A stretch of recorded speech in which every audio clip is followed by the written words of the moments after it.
Hello, this is Mark Nelson. What you're about to see is a series of concept drawings and a little demonstration on how I build my concept drawings for my comic book Thunder Hunters.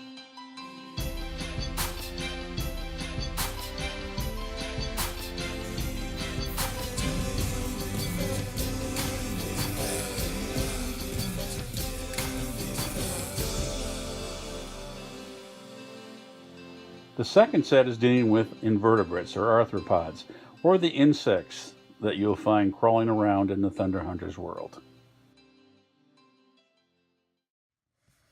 Okay, let's try something with bug number 2. Let's maybe make this guy feel a little bit more of like a winged predatorial type. So let's drop the head down.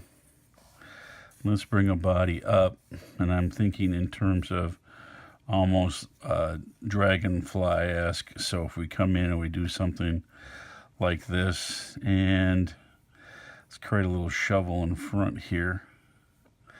We'll put an eye over here, an eye over here. We'll bring the body around. We'll do something like this. So this thorax is going to be a little bit longer and thinner. And then what we'll do is we'll drop this one back down. And once again, what I'll do is let's bring the legs out. 1, 2, 3. 1, 2, 3. 1, 2, 3. Back. Come across. 1, 2, and 3. And come across. 1, 2, and 3. Come across. 1, 2, and 3. Now again, I stayed with sort of a longer spidery leg. Got a bigger, fatter abdomen, or thorax here. And let's play with a little bit of a longer, lanky abdomen, but I'm still going to make him a little squat, just because I want to sort of fill him up on this page here. So let's come in. And what we're going to do is let's cut out the sort of head shape.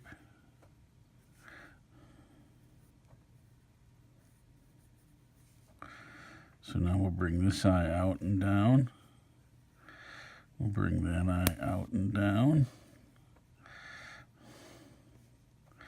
And I'm going to cut something here, just because I want to play with the whole characteristic of maybe he might have some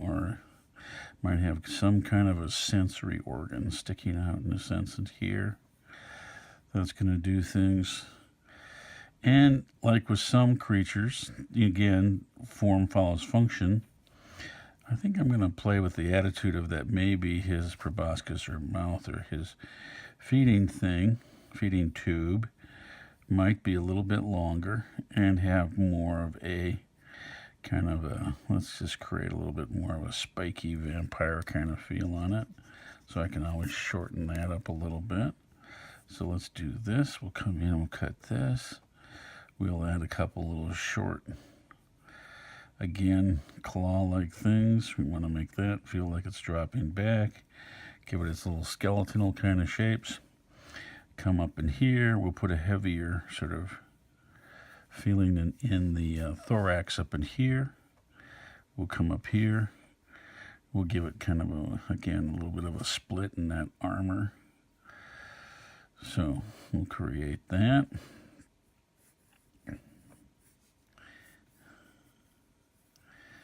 And maybe we've got some patterns that are coming through. So we start to create that. So let's come in here. We'll drop that part of the skull back down in. I call it a skull. It's sort of an exterior bone shape. I mean, the thing is you can play with the whole characteristic of how patterning can create another illusion to the object, because there is a wonderful moth out there called the death head moth, and actually the fur on its abdomen right up here, its thorax right up here, has a skull shape. So depending on how you want these kind of things to work, these sort of, and what I want to do is give this maybe a little bit longer so he bristles along and would feel things that he would then grab with his mouthpiece. So if we come down and we look at this, that's starting to take shape. This could become even another eye if you want to deal with that. Or, like in the sense of a spider, you might have 3 or 4 eyes. So as we start to bring out that, let's bring the mouthpieces down. We'll keep these little short guys so they're just, everything gets dragged up and in. So now this, we could add a few little spikes to it. We could have an interest of this thing maybe being more of a gripper, grabber with a little tiny poison spear right in there that would then pull this up to the mouth as this thing is feeding or doing that kind of a action. So now what we'll do here is we'll keep him kind of slippery and smooth up at the top, just because, you know, you might want to say, okay, he should be, if he's more of a predatorial, which he is, the heavier, sort of more armored, smooth, aerodynamic shape up here might be kind of nice. Now, let's bring in that first leg, and we'll bring that down. Now, just for the heck of it, let's just say that as this guy has these kind of furry little things, he might have some of that along his legs also, as a way for him to test and see what's going on in his environment. So let's just add a few little stray hairs. Let's create that joint. And then in the front, what we can do is create a little bit more of almost a sawtooth on there to get that feel. And like with most mantises, we could come in and just add maybe a little bit here, so this may snap up and be able to grab what he's doing. Now, the one thing that you really want to keep track of too is, will this joint move to where this is so that the food can be brought to that joint? And as you're capturing with your spikes here, can that stuff be moved to where the mouth is? So once again, a couple little hairs sticking out. Okay, you got something like that now. Now, because we can do it, I'm going to just play here with maybe, let's add another set of legs in here that might really be used then as a ripper terror kind of thing. So they're going to have a curve, but then we'll put those little serrations on here too. So all of a sudden we can have a whole nother leg that's a little bit smaller that's in here. So you have the big moving leg, and you're going to have a little tiny grasper kind of a feel like a mantis or something like that. So let's come in here now and let's create this leg and see what we can do. Once again, let's put a little bit of fur on here.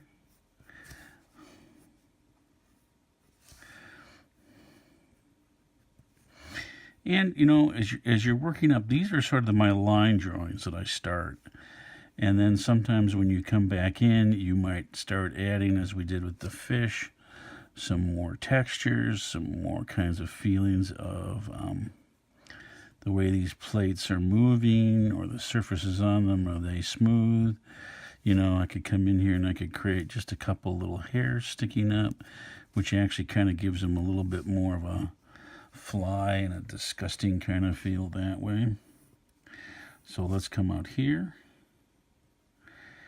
And then the thing again is, what we probably want to do with this leg is we're just going to give him a couple little graspers so that he can land and hold on to stuff. So let's put that leg in there. Let's come in for the third leg, hidden underneath the thorax here. So we can change that direction a little bit. Let's put a little bit of a shadow in here. Another little shadow, another little shadow, a shadow. Let's put a shadow where that might be coming across. Little shadow there, a couple little hairs sticking out. Now this guy's looking a lot more, you know, classified, I would say, as an insect-like character. Because by the time we start putting a few of those little feeling hairs in and a few things like that, it gives you reminiscence of spider, it gives you reminiscence of flies and everything else that we're kind of looking at. So all of a sudden we've got that. Let's take the abdomen, and what we're going to do is the same thing again. We will kind of make these plates take on, and then we'll have an underbelly here, so we're seeing the bottom of the belly here. We're seeing the top coming around. So I can change that. And let's take that other leg, and let's put that, let's move it, because we can do that. 1, 2, make it a little bit longer, and 3. So we come up to that first joint. We're going to have the long hairs again. We're going to have that kind of a characteristic coming in. We will shoot down. We will widen. Work up those joints. And come down. And once again, let's play with the characteristic of what we can do to bring some of that in. And just because I kind of like those little spikes on him, I'm going to add a couple more in there. So now we're going to start developing this abdomen.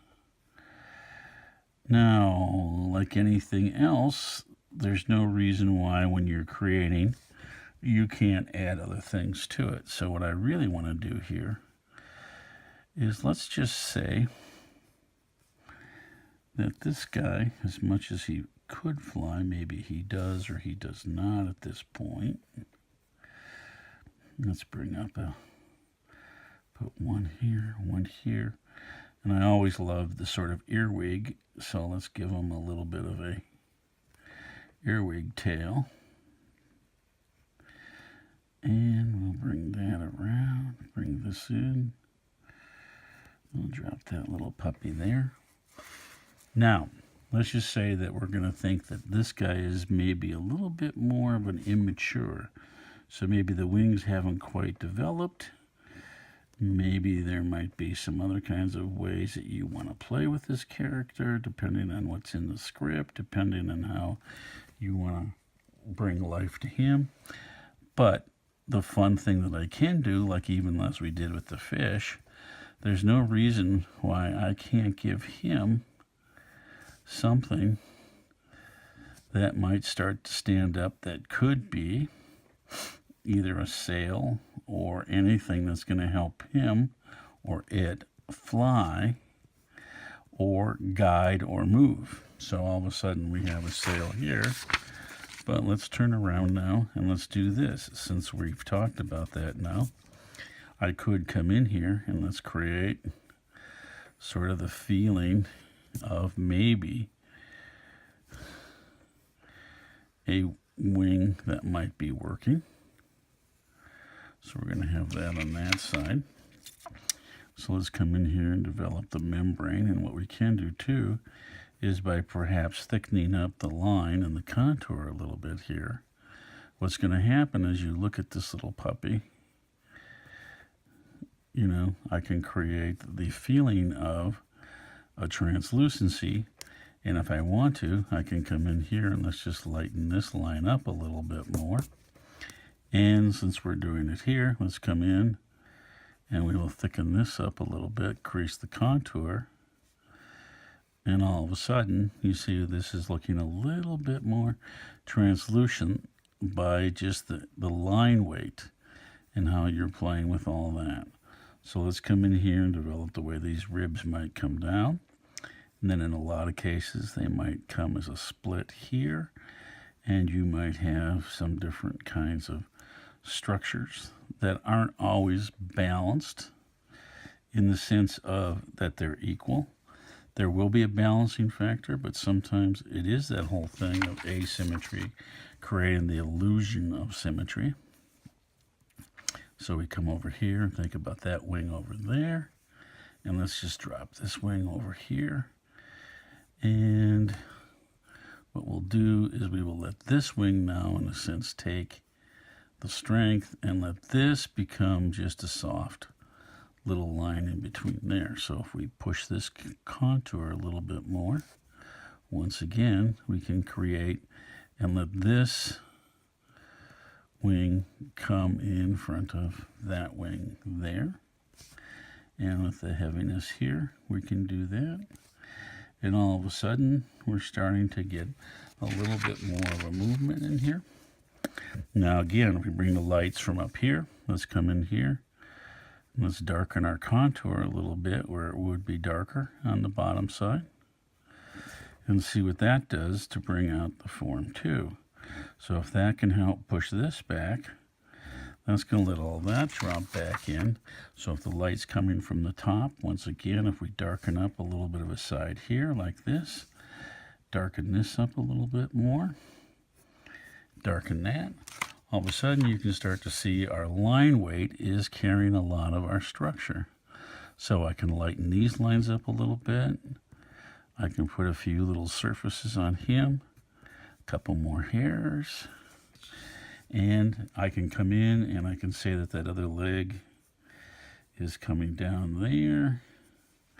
And let's drop that in and drop that over and over. So what we're going to do is create just a little simple, almost dark shape here again. We'll create the feather, and let's make this more of a value of a shadow because that's the dark side. Drop that back. And now we're going to come in because we got this leg and this leg. We now have this leg and this leg. We need this leg, so let's drop that back up in here. So there's our shadow. We'll bring that down to here. There is our shape.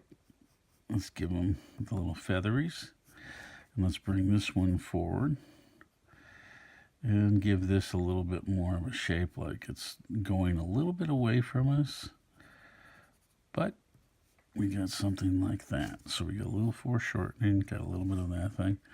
And then what we need to think about is where that leg is going to be. So I'm going to pop that one up a little higher because not every leg is symmetrical to the next one, you know. So as they move, they might do that. So I'm going to put the feathery joint there. And then I'll drop that down so that goes behind here. And let's drop this along down in here. Think about how that goes that way. This goes that way. So once again, that one might go out that way. We're going to come down a little bit of a length, and we'll do the same thing. Let that one point away a little bit. And we've got a nice little bug that's occurring here. We can play with his eyes. We can play with different things there. So let's just say that he's going to have a little bit more of a compound eye. So let's just come in here. And what we'll do is we're going to cut one side of the compound out by following the form like this. And then let's come in here and create that other set by just doing something like that. And we now again create that diamond. So let's have some fun. Let's come in here and draw half of that as a dark, half of that as a dark, half of that as a dark. And what I can kind of do is we get down towards the base here, I can make this darker. And as we come up here, what I can do is make this little dark spot get a little bit smaller. So that as you see, as we go into that dark, as we come up in here, we create just a little bit of a light. So what's going to happen now is that that sort of compound eye is going to look like it gets darker as it goes down. And it's going to have a nice characteristic of having just a few little light spots there. So again, a little bit of a light spot, a little heavier, a little heavier, a little heavier. And as we come down in here now, we're just going to get a little bit thicker. And all of a sudden, you can kind of see that it gives it that really nice little compound kind of feel. Now, let's just contrast that against an eye that might not be compound, but we're going to come in and create a value by creating a dark here, a highlight at the top. And as that comes down, create your value and then build your dark into that. So now you can kind of see we've got two different types of eyes, which gives them a whole different kind of characteristic too. So, not to belabor the point too much here, I am going to give this one a stop at this point and say to ourselves, okay, we got something that's not too bad. Thank you. I hope you enjoyed the video. Thank you very much. And if you would like to see more, please leave a comment, click like, or share below. I'm Mark Nelson. If you want to see more content like this, hit the subscribe or follow button, and I'll see you next time.